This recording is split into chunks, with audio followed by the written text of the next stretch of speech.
Bosumi ahyase na opanyin bi a friend Vitus we ye adwuma wo ana we ye adwuma as a forestry guard. Oma a wo mobo forest ana say kwaya brintu wo mobo ho ban se na be ya obi a intimi entwa nnua emfrim illegally ana kwambone so no. Wayraye opanyin ayraye wa bra woni ne colleagues ana woni na adwumayefo kwaye ni mu a na wo kɔhwɛ sɛ wɔnefo bia enim. Mbaifo chimo a ọma hwehwe kwa ebrinto yi ma hwehwe e wo Sunyani forest nanso na won hu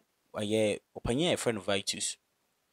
Bosumi ekwa wiye yai e na mpanfo chimo a opanya Vitus a wayira beye bosumi efri bosumi ahyase no opanya omahu no e wo Nkawkaw na Nkawkaw mu hu no na kyese ya kyekire no a woda bola bi hu a eno no akwakoye arahosem yi pa na kwan a ofa so hu no opanya bi a no so woye zoom lion adwuma ayesabi omo sesa bola na wokoto ne bola agu na wo hu se sabi opanyin bi eta bola yi hu a woya kyere nsa ne nan ya na woda bola no enti ehonom no no se da bi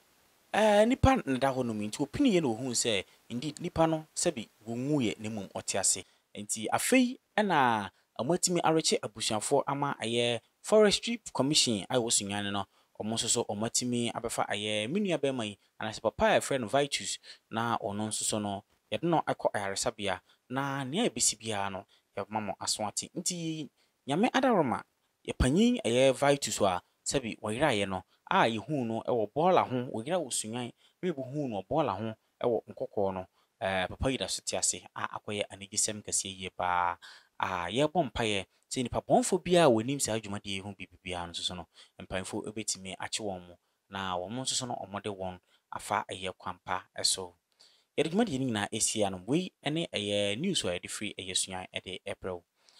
Make sure say first time you subscribe to YouTube channel Bonesman TV na make sure say Bonesman ya bie yan kwabatam anase ya bie ya kwan mu ya bie ya pono mu say obi biara a o product bia na wo ye adwuma bia no make sure say o de baba ne aboho de ro e de amount sa enso so na say wo ye adwuma de bi wo hia videos photography videography bibia videos bia no free sa nso na pictures nso so a wetimi afrey ana wo pe MC ama na ye adwuma de nso a wetimi afrey na ya baba ye adwuma de ne kama Nkawkaw shaw so wo che pre na hwe amrepam ne besan so hia edin di Bonesman. Bye bye.